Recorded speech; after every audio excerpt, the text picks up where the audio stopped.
Hi, welcome back. Let's see what we have on our list. No more envelopes anymore. Michael from Germany asks the question A/B comparisons. Please discuss the problems and pitfalls, switch contacts, speaker placement, etc. Thanks. Yeah, that's a can of worms. That's a huge question, which I will try and answer as best I can because, in its simplest form, an A/B comparison is pretty effective. Let's say we want to A/B a new DAC, right? You got a DAC, you got your stereo system set up, and you play a couple of cuts that you know really well. You pull that DAC out, you put the new DAC under test, that would be our B, and you listen to it and you make a judgment call, making sure the volumes are as close as possible. And it either sounds a lot better, worse, different, and you try and make a judgment, right? Well, that's the simple A/B. It's really a lot more complicated than that, and here's why. Systems are based on synergy, okay?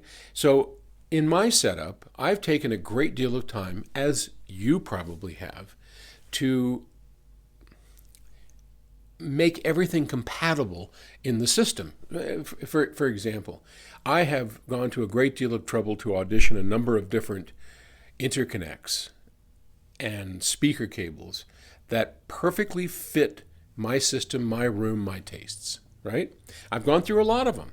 And the current ones that I have, which are a beautiful pair of AudioQuests that go from the preamplifier all the way, they go 50 feet. I mean, these are a gorgeous pair that balanced interconnect. They go 50 feet and they go and feed my power amplifiers. And I worked with Bill Lowe of AudioQuest for a long time trying to figure out exactly what it is that I needed and wanted.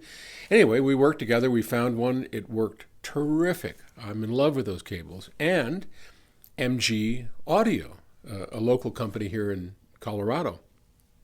And they have supplied to me the speaker cables and the interconnects. But all of this was after a lot of work and trial and audition and rejecting half a dozen, maybe a dozen cables. Point being that just the cables were selected on the basis of what worked within a specific system at a certain time. I'll give you another example.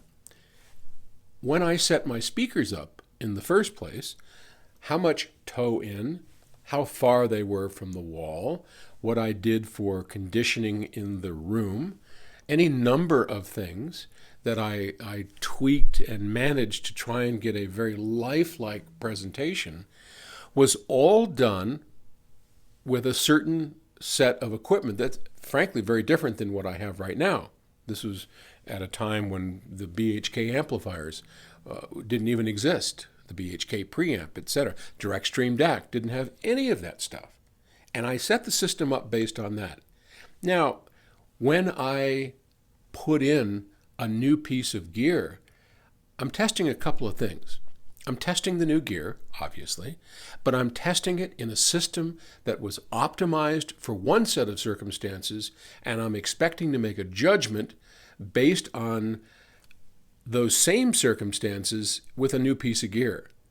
Had I started with that new piece of gear, I might have made different decisions. I might have chosen a different layout. I might have done any number of things. Does that make sense?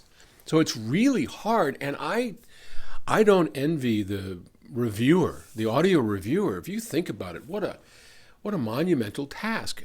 These people, the better ones, know how to listen sort of beyond, to the best of their ability, their synergistic setup that they've gone to a great deal of trouble.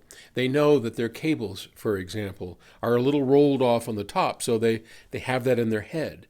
I can't think of other examples right off the cuff, but A/B testing is absolutely fraught with traps and troubles, and making an instantaneous judgment between A and B within a specific system can be very treacherous waters. And I would caution anybody doing that to make those comparisons not like that, but take your time.